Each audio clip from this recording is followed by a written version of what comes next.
Jimmy watched the dust motes dance in the late afternoon sun, a silent testament to the years he'd spent in hiding. His heart, though weathered, still burned with the fire of the masked avenger he once was. The people of this sun-baked territory, now choked under Alan's oppressive thumb, needed a hero. But Jimmy was too old, too broken by loss. He needed an heir, someone with the spirit to ignite the flame of justice once more. He found him in Tony, a young man with a gambler's wit and a rebel's heart, prone to impulsive acts of defiance.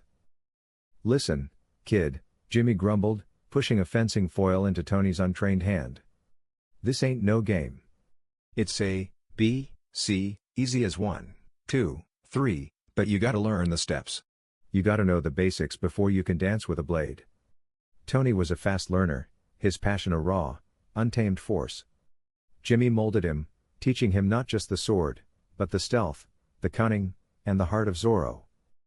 One moonlit night, the new Zorro, still a little clumsy but undeniably charismatic, found himself face to face with Angie, the spirited and stunning daughter of the local magistrate.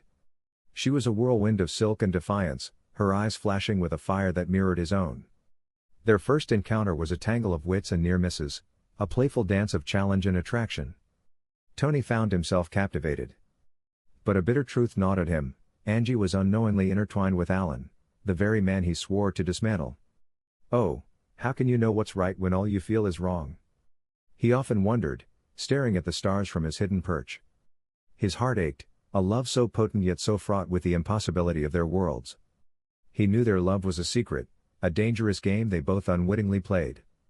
"They don't know about us," he whispered to himself, a promise and a plea. As Tony's legend grew, so did the danger. Alan, sensing a threat, tightened his grip, his tyranny spreading like a blight. Jimmy, watching the suffering, felt a familiar ache. "Mercy, mercy me," he mumbled, gazing at the ravaged fields and desperate faces. "Things ain't what they used to be, no, no." It fueled Tony's resolve. He longed to tear down Alan's empire and claim Angie, but the mask separated them, creating a chasm of unspoken desires. Their stolen moments, often under the cloak of night, were charged with an electrifying tension. In the shadowed corners of masquerade balls or silent moonlit courtyards, their lips would meet, their bodies would speak a language only they understood. "Baby, I'm hot just like an oven, I need some sexual healing," Tony would murmur against her neck, his touch sending shivers down her spine. Angie, too, felt the pull, an undeniable force that transcended reason. She knew nothing of the man behind the mask, only the intoxicating presence that made her soul sing. She found herself yearning for these illicit encounters, her heart soaring, yet a part of her mourned the simplicity they could never have. It was a love born of shadow and danger, thrilling and terrifying all at once. Like the morning coo of a dove, there was a sadness beneath their joy, a foreshadowing of the storm to come. "Why do we always cry when doves cry?" Angie once asked him in a hushed tone, her fingers tracing the outline of his masked jaw, unaware of the prints of her heart beneath it. The final confrontation was inevitable. Alan, cornered and desperate, revealed his true colors, his cruelty laid bare. Tony, guided by Jimmy's training and his own righteous fury, fought with the precision of a master. Angie, witnessing Alan's true nature, finally understood the fight Zorro waged. The mask fell, figuratively and literally, as Tony stood victorious, revealing himself to her. Tears welled in Angie's eyes, not of sadness, but of profound understanding and love.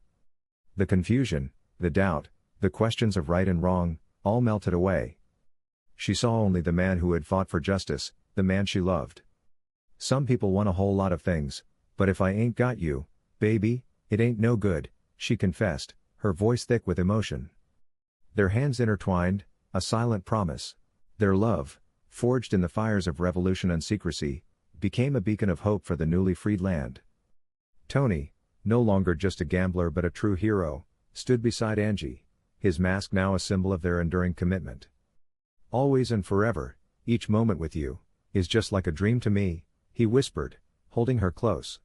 Their story, etched into the heart of the land, was a testament that even in the darkest times, love, truth, and justice could prevail, proving that sometimes, the most profound lessons are as simple as A, B, C.